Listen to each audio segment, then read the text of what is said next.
Các bạn trẻ đi về tỉnh Hắc đến đây tập hợp nào. Chẳng mấy chốc, xung quanh đã lác đác có người đến. Chỉ một lúc đã tụ họp được 4-5 người. Tôi bắt đầu điểm danh đây. Tính cả bạn và lớp trường thì tổng cộng chỉ có 6 người thôi. Trừ Thẩm Chậm Chạp ra, còn ai chưa Chẳng đến phải đâu. mọi người đều ở đây cả rồi sao? Con điểm danh làm gì, ra vẻ quá. Tôn Miêu có chút xấu hổ, mặt mày không giấu được. Nhưng cũng chẳng tiện nổi giận ngay. Đúng lúc Kiều Kiện xách cái vali to tướng của Thẩm Chậm Chạp đến. Thẩm Chậm Chạp, bạn có biết khái niệm thời gian là gì không? Để cả đám người đợi mỗi mình bạn thế này. Tôi nhớ là 10 giờ tập hợp mà nhỉ? Bây giờ mới 9 giờ 58 phút thôi. Tôi đúng giờ lắm nha. Cầm cái lông gà mà ra oai, quách lắm hả? Hừ, bạn không đến muộn đâu. Chỉ là bọn tôi đến sớm quá thôi, mà tàu hỏa 10 rưỡi mới chạy cơ mà. Bọn mình cũng phải đợi tàu thôi. Đi cả đoạn đường chắc mệt lắm hả? Vali nặng không? Có cần tôi giúp không? Cảm ơn, không cần đâu. Chỉ là ít chăn đệm với áo bông thôi. Nhẹ lắm, tôi cũng lo cho bạn thôi. Chúng ta chẳng phải bạn thân nhất sao? Bạn thân nhất à? Tôn Miêu bị ánh mắt của cậu ấy làm cho hơi rùng mình. Bất giác lùi lại 2 bước. Sao tự nhiên lại cảm thấy Thẩm Chậm Chạp trông yếu đuối mà lại có chút đáng sợ thế này? Chậm Chạp ơi, Chậm Chạp. Chị ngọt ngào, sao chị lại đến đây? Ha ha ha, bạn thân nhất hả? Đừng tự giác vàng lên mặt nhé. Thẩm Chậm Chạp rốt cuộc là thế nào vậy? Hồi ở trường, cậu ấy đối tốt với tôi lắm mà. Sao giờ lại trở mặt không nhận người thế? Không có đâu, cậu ấy vốn ít nói mà. Với ai cũng nhạt nhòa, chẳng thân thiết lắm. Tôn Miêu cảm thấy thể diện của mình như bị người ta lột phăng trước đám đông, ném xuống đất, dẫm đạp lên, tức đến mức không nói nên lời. Chị ngọt ngào, cảm ơn chị đã đến tiện em. Sao chạy vội thế, mồ hôi đầy đầu kìa. Cho em món thịt kho tàu chị tự làm nè, mẹ chị cũng muốn đến tiện em đấy. Nhưng chợ bỗng có mấy vị lãnh đạo ghé thăm. Kiểm tra công việc, mẹ chị không đi được. Chị xin nghỉ 2 tiếng, mới tranh thủ chạy ra đây. Đến nơi rồi nhớ viết thư cho chị nhé. Chị sẽ gửi đồ cho em mỗi tháng, em đừng để mình mệt quá. Khi ra ngoài đừng đi một mình. Đừng cố tỏ ra mạnh mẽ, việc đồng áng, làm được thì làm, không làm được thì đừng gượng ép. Sức khỏe của mình mới là quan trọng nhất, danh tiếng gì mà tiên tiến. Toàn là phù phiếm thôi. Chị ngọt ngào lại đưa qua một túi trứng luộc. Lải nhải mãi. Nhưng ánh mắt chan chứa yêu thương, đừng tiếc mà không ăn nhé. Có chuyện gì thì viết thư cho chị. Thẩm Chậm Chạp cảm thấy mình như một oan hồn lạc lối trong thời gian. Dù bước đi dưới ánh nắng, nhưng lòng vẫn trống rỗng, lạnh lẽo. Đầy áp trong tim là hận thù. Nhưng sự quan tâm thẳng thắn của chị ngọt ngào, như một tia sáng, sưởi ấm lòng cậu. Trái tim bị cậy mở một khe nhỏ. Lúc này chị cảm thấy ấm áp lạ thường. Em biết rồi. Chị đừng lo cho em. Chị và dì Lý cũng phải giữ sức khỏe nhé. Chị mới đi làm, đừng để người ta bắt lỗi. Mau về đi chị. Thẩm Chậm Chạp mắt hơi đỏ, lại lấy từ túi xách nhỏ ra vài tờ tiền lớn, nhét mạnh vào túi áo chị ngọt ngào. Cầm lấy đi, em không thiếu tiền đâu. Sau này còn nhờ chị gửi đồ cho em nhiều đấy. Nếu chị không nhận, đồ chị gửi em cũng không lấy đâu. Thôi được, chị biết rồi. Thẩm Chậm Chạp, toa tàu của bạn không cùng với bọn tôi. Bạn qua toa số 11 đi. Thẩm Chậm Chạp liếc nhìn về ghế cứng trên tay. Không bỏ sót tia đắc ý lóe lên trong mắt Tôn Miêu. Mọi người đều là vé ghế ngồi à? Đưa về đây tôi xem nào. Nhìn cả nhóm 6 người. Chỉ mỗi Thẩm Chậm Chạp là vé ghế ngồi. Còn lại đều là vé giường cứng. Sắc mặt Phương Hằng càng khó coi hơn. Nhìn Tôn Miêu với ánh mắt dò xét. Sao lại thế này? Vé của Thẩm Chậm Chạp sao lại là ghế ngồi? Hành trình 2 ngày 1 đêm cơ mà. Cứ để cậu ấy ngồi suốt sao? Tàu ghế cứng thời này, lượng người đông khủng khiếp. Lại còn hay có người mang gia cầm, cả toa tàu chật chội, ngột ngạt, vừa hôi vừa bẩn. An ninh cũng chẳng tốt. Thỉnh thoảng còn có kẻ trộm móc túi. Nhưng hết vé rồi, tôi biết làm sao. Sao bạn không nói sớm? Chuyện quan trọng thế giao cho bạn, mà bạn làm ăn kiểu này à? 2 ngày 1 đêm, một cô gái như cậu ấy chịu nổi sao? Vé tàu mua trước cả rồi, bao nhiêu ngày thế mà bạn không nói. Cũng chẳng ra ga hỏi thử để đổi vé cho cậu ấy. Kiếp trước cũng thế. Tôn Miêu kéo Thẩm Chậm Chạp sang một bên, kể lể mình vất vả thế nào. Chỉ có thể để Thẩm Chậm Chạp chịu thiệt trước. Lên tàu rồi bọn họ sẽ thay phiên nghỉ ngơi. Thẩm Chậm Chạp thông cảm cho khó khăn của cậu ta. Không làm lớn chuyện, lặng lẽ đi đến toa ghế cứng. Ngồi suốt 2 ngày, lưng đau như gãy, còn gặp phải kẻ sàm sỡ. Vừa sợ vừa tức vừa tủi thân. Nhưng lúc đó cậu chẳng có tiền để đổi vé giường. Mà Tôn Miêu đến khi xuống tàu cũng chẳng thấy mặt. Thầm chậm chạp, bạn đừng giận. Tôi không ngờ vé tàu lại khó mua thế. Hôm nay tôi đến sớm, muốn đổi cho bạn một vé giường cứng, nhưng chẳng có vé nào cả. Thôi thế này, tôi đổi vé với bạn nhé. Được thôi, vốn là lỗi của bạn mà. Yên tâm, tôi không chấp nhặt đâu. Nhưng lần sau làm việc cẩn thận chút nha. Thầm chậm chạp đã đưa tay định lấy vé trong tay cậu ta. Tôn Miêu như chợt tỉnh, vội rụt tay lại. Không được, không được. Vậy vừa nãy bạn còn bảo đổi với tôi. Hóa ra chỉ nói đùa thôi à? Cứ chắc là tôi không đổi với bạn, đúng là giả tạo. Chí Thanh đứng xem cũng bật cười khinh bỉ. Tôn Miêu bị ánh mắt ấy làm cho xấu hổ không chịu nổi. Chẳng nói được gì. Thôi, kiểu gì cũng có vé giường mềm chứ. Thầm chậm chạp, đưa giấy giới thiệu của bạn đây. Tôi đi đổi vé cho bạn. Không được, mọi người đều là giường cứng. Sao cậu ấy lại được ngủ giường mềm? Bạn dùng tiền công quỹ, không được hoang phí thế. Tôi tự bỏ tiền túi ra cho cậu ấy, được chưa? Không thì tôi không phải vậy, tôi là lo cho chậm chạp. Vé giường mềm đắt thế. Cậu ấy sao dám nhận vé đắt vậy? Đúng ảnh hưởng danh tiếng cậu ấy không tốt. Thôi khỏi bận tâm. Chúng ta chẳng thân thích gì. Không thể để bạn tốn kém thế. Lên trước xuống sau, lên trước xuống sau nào. Đừng chen lấn, đừng chen lấn. Đừng làm lỡ giờ, tàu chỉ dừng một lúc thôi. Mau đi thôi, lát nữa lỡ tàu là phiền lắm. Còn chuyện chỗ của Thầm chậm chạp, lên tàu rồi tính. Tôn Miêu cuối cùng cũng thở phào. Ánh mắt đắc ý gần như không giấu nổi. Cậu ta không tin Thầm chậm chạp có tiền đổi vé chỉ là mạnh miệng thôi. Thầm chậm chạp đổi được vé giường mềm, vừa tìm được chỗ của mình. Tàu đã khởi động. Cẩn thận nhé. Không xui xẻo thế chứ. Thật trùng hợp, Cố Trường Canh cúi nhìn hành lý của mình. Chẳng có ý định bắt chuyện với cậu. Lạnh lùng đáp một tiếng. Rồi bước qua cậu, đi tiếp về phía trước. 4 người lính phía sau anh ta. Mắt lấp lánh ánh tò mò.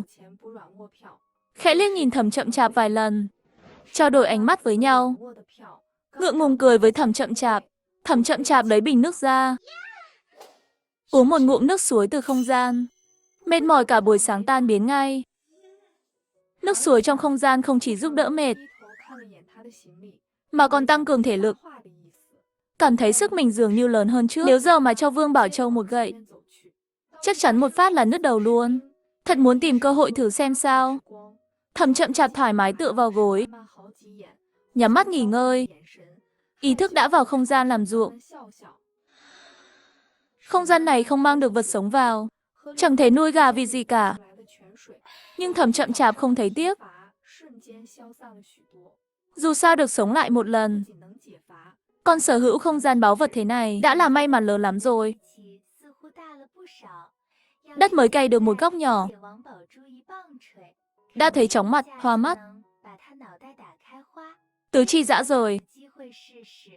Thầm chậm chạp vội thoát ra khỏi không gian. Mở mắt ra, thấy Cố Trường Canh đứng trước giường mình.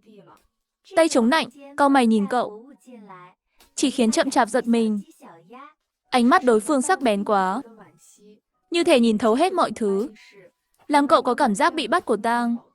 Sắc mặt bạn kém lắm. Bệnh à?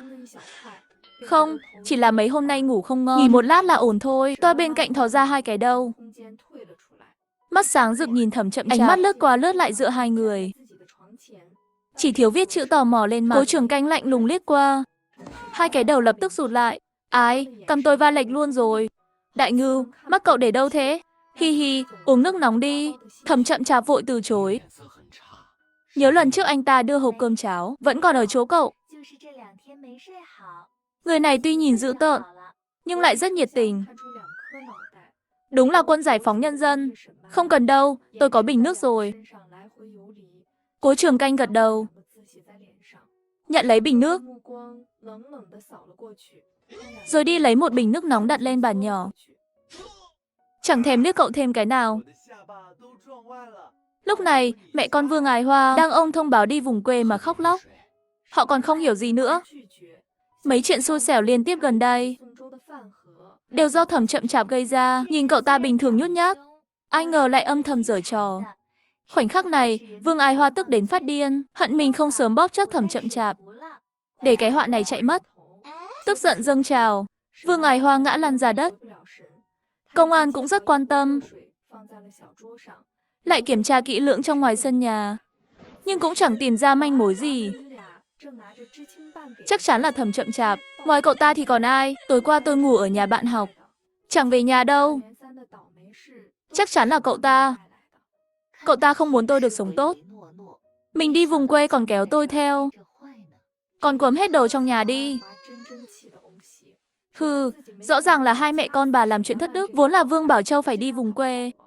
Mà nói thêm, Thẩm Chậm Chạp lúc đi có chào chúng tôi. Trên người sạch sẽ, chỉ đeo cái túi xách nhỏ, chẳng mang gì theo cả. Miệng lưỡi bà cũng nên tích đức chút đi, bắt nạt cô gái nhỏ thế. Không sợ ba Thẩm Chậm Chạp đêm đến tìm bà tính sổ à? Thẩm Chậm Chạp sống lại. Đầu tiên là đăng ký cho Kỳ Muội đi vùng quê, bán việc làm, bán nhà, rồi mang theo số tiền lớn đi vùng quê. Trước khi đi, thu hết đồ trong nhà vào không gian. 2 ngày sau, nhà lại bị dọn sạch. Vương Bảo Châu đang tố cáo Thẩm Chậm Chạp với chú công an. Không có bằng chứng là vu khống, hiểu không?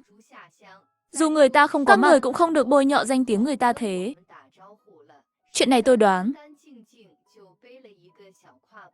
chắc là các người đắc tội ai ngoài kia, họ cố tình trả thù.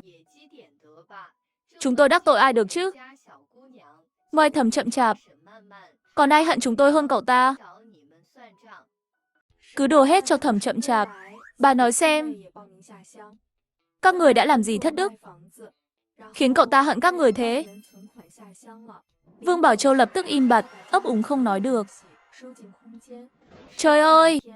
Đúng lúc chú công an cũng ở đây làm chứng. Tôi đến thu nhà đây. Không tệ, không tệ. Nhà sạch sẽ lắm. Con trai lớn nhà tôi dọn dẹp chút, mua ít đồ đạc là vào ở được ngay. Vương Ái Hoa kích động xông lên, muốn giật lấy giấy chứng nhận nhà. Trương Mỹ Anh lanh lẹ né tránh, đưa giấy đến trước mặt chú công an. Chú xem giúp tôi ký chút. Tôi không dám đưa cho bà ta xem. Lỡ bà ta làm hỏng, tôi biết kêu ai. Chủ sở hữu ngôi nhà này đã được chuyển đổi, giờ thuộc về đồng chí Trương Mỹ Anh. Ai bán căn nhà này cho cô? Đùa à? Tất nhiên là chủ cũ của nhà này, Thẩm Chậm Chạp. Bà chiếm nhà họ Thẩm, đẩy Thẩm Chậm Chạp ra, bắt cậu ấy thay con gái bà đi vùng quê. Bà vốn chẳng định để cậu ấy quay về. Chẳng phải nhắm vào căn nhà này sao? Kẻ thù còn có ba. 0 giờ 12 phút 52 giây, 366 đến nhỏ hơn 0 sao giờ để bà bắt nạt thế được? 15 giây, 433. Cho bà 3 ngày. 3 phần tính tình. Mau dọn ra khỏi đây. Nếu không, tôi sẽ đến công an tố bà chiếm đoạt tài sản người khác. Nói thêm với bà một câu. Mau bảo Vương Bảo Châu ngoan ngoãn đi vùng quê đi. Đừng hòng để cô ta thấy chỗ làm của Thẩm Chậm Chạp. Cậu ấy trước khi đi đã bán việc làm cho cháu gái tôi. Trương Mỹ Anh chưa nói xong, Vương Ái Hoa đã ngã lăn ra, ngất xỉu. Mà lúc này, Thẩm Chậm Chạp đang ôm hộp cơm nóng hổi. Tay nghề của chị ngọt ngào đúng là đỉnh thật. Món thịt ba chỉ kho này vừa miệng, mềm tan. Dai ngon, béo mà không ngấy. Nước sốt sánh đặc, óng ánh trộn với cơm trắng thơm ngọt. Thật sự là ngon quá trời. Trong toa có một cặp vợ chồng trung niên bước vào. Cả hai đều bế một đứa trẻ. Người phụ nữ ngồi xuống, rồi ngay trước mặt Thẩm Chậm Chạp, cởi áo cho đứa trẻ trong lòng bú. Chẳng bao lâu, đứa bé ăn no, ngáp một cái rồi ngủ ngon lành, nhưng mãi mà chẳng thấy người phụ nữ cho đứa trẻ thứ hai bú. Đứa bé đó đã khóc đến mức nấc lên. Dù tiếng khóc không to, nhưng nghe thật khiến người ta xót xa. Đồng chí, đứa bé khóc mãi. Có phải đói không? Con tôi đói hay không? Tôi là mẹ mà không biết à? Cần gì cô lắm lời. Cô gái trẻ mà lo chuyện bao đồng quá.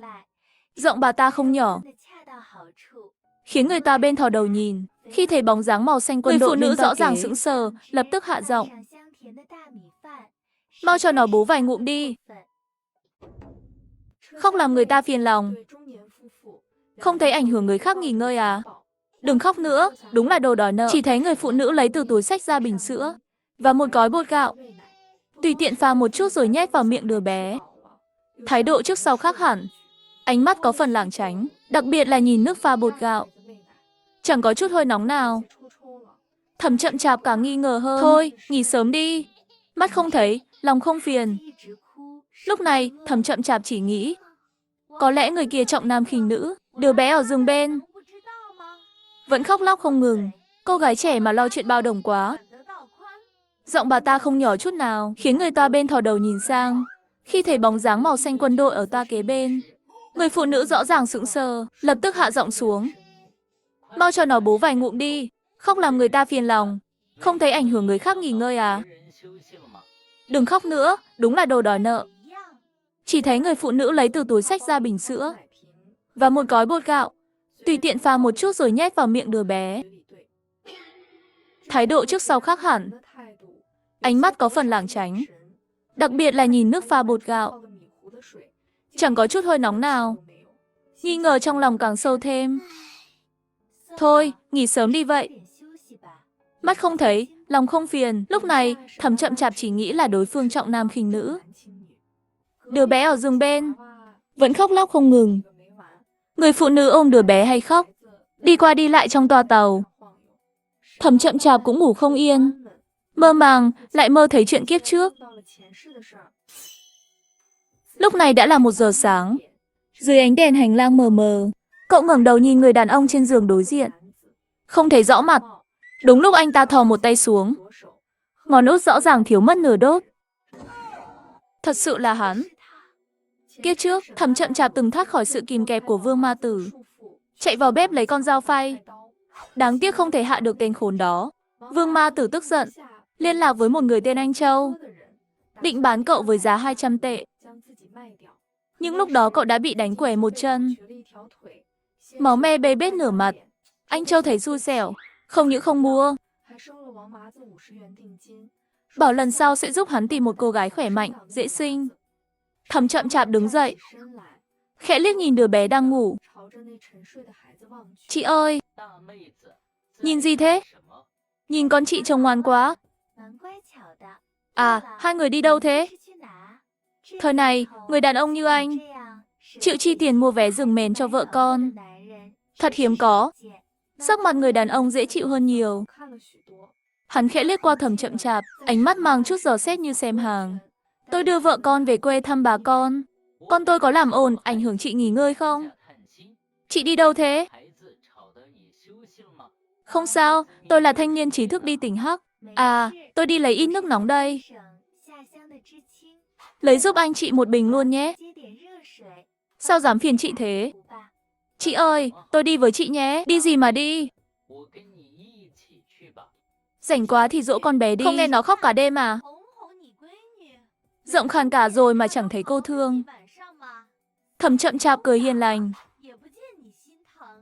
xách 2 bình nước đi về phía đầu kia toa tàu, dưới ánh đèn tàu mờ mờ. Mấy anh lính ngày vang trời, Thẩm Chậm Chạp đang do dự. Có nên vào gọi cố trưởng canh dậy không? Ngay sau đó, cậu cảm nhận được một ánh mắt lạnh lùng nhìn mình chằm chằm. Thẩm Chậm Chạp ngồi xuống, buộc lại dây giày, rồi nhanh chóng đứng dậy, đi về phía chỗ nối giữa 2 toa tàu. Ông xã, chặn sau mình xuống tàu nhé. Tôi thấy trong lòng bất an lắm. Linh cảm không tốt. Anh Phượng, sợ gì chứ? Mình đi bao nhiêu chuyến hàng rồi, lần nào chẳng bình an vô sự. Huống chi lần này người mua trả giá cao, lại cần gấp. Giờ mà xuống tàu, đổi tàu khác sẽ không kịp giao hàng. Đổi tàu khác sẽ không kịp giao hàng đâu. Có chị và con gái làm bình phong. Mình cứ khăng khăng, 2 đứa bé này đều là con ruột. Ai mà tra ra được? Sao giống nhau được? Trước đây trên tàu có nhiều quân nhân thế này đâu. Còn cô thanh niên trí thức kia, cứ thò đầu nhìn ngó. Nhìn là biết chẳng có ý tốt. Thì tôi cũng vì thương chị và con gái mình chứ. Tôi bảo, nhân lúc đèn tối, mình làm vụ lớn luôn. Mấy hôm nay, bên trên đang thiếu hàng tươi thế này mà. Một chuyến được 2 món hàng. Vé giường mềm lần này cũng đáng tiền. Không được, mạo hiểm quá.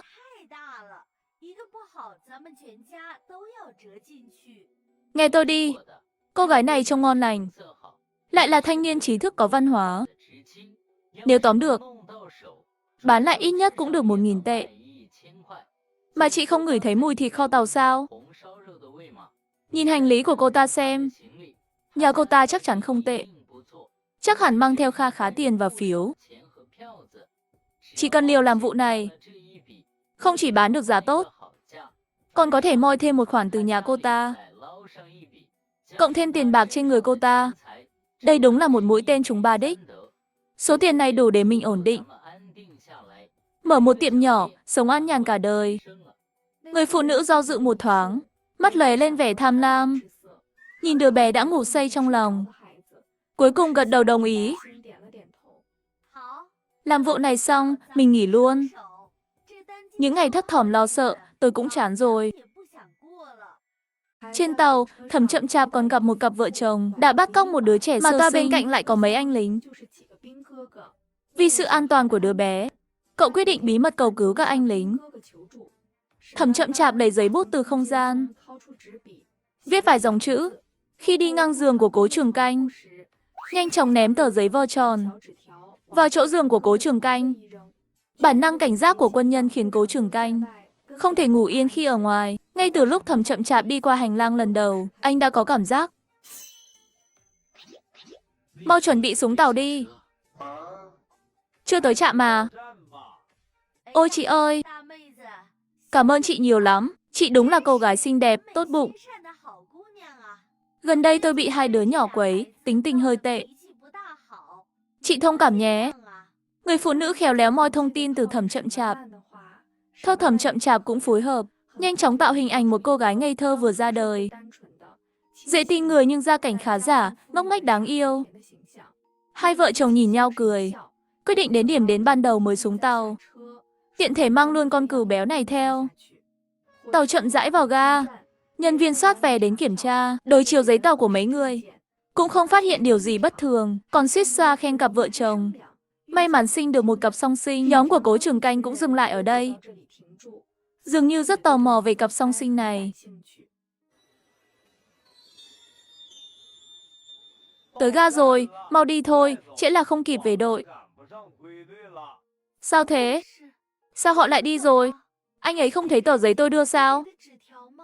Hay là vốn không tin? Giờ phải làm sao? Nếu giờ hét lên bắt buôn người, sẽ có mấy ai tin tôi? Liệu có bị họ đánh ngược lại không? Thấy mấy anh lính xuống tàu, vẻ mặt cặp vợ chồng họ Châu càng thêm đắc ý, liếc nhau một cái. Lập tức kẻ trái người phải kẹp ngay trước mặt nhân viên tàu. Miệng ngọt ngào gọi em ơi em à. Khi tàu khởi động lại, trái tim Thẩm Chậm Chạp rơi xuống đáy vực. Cảm giác bất lực dâng trào. Rõ ràng biết những người trước mặt là bọn buôn người đại chẳng có bằng chứng. Chẳng lẽ cứ trơ mắt nhìn chúng chuồn mất, để chúng đi hại thêm bao đứa trẻ vô tội? Còn cái tên Cố Trường Canh kia, bọn buôn người to đùng thế, ở ngay dưới mí mắt mà cũng không phát hiện. Đồ vô dụng. Em đi đâu thế? Đau bụng, hành lang tàu chật quá. Đi ngang va phải một người đàn ông cao lớn. Thẩm Chậm Chạp nghiêng người định tránh. Đột nhiên nghe thấy giọng nói quen thuộc, cẩn thận. Thẩm Chậm Chạp ngẩng đầu, thấy Cố Trường Canh đã thay đồ thường, cải trang lên tàu lại. Chị ơi, càng nói chuyện với chị em càng còn thân hơn cả em gái ruột. Thôi, dạo này em hơi nóng trong người. Ăn hạt dưa nhiều quá, nổi mụn rồi. Em uống nước thôi. Vậy mau uống đi. Thẩm Chậm Chạp giả vờ không thấy hành động nhỏ của họ. Liếc thấy chút bột trắng ở miệng chai, cậu uống 2 ngụm nước. Thực ra đổ hết vào không gian. Chỉ làm ướt môi thôi.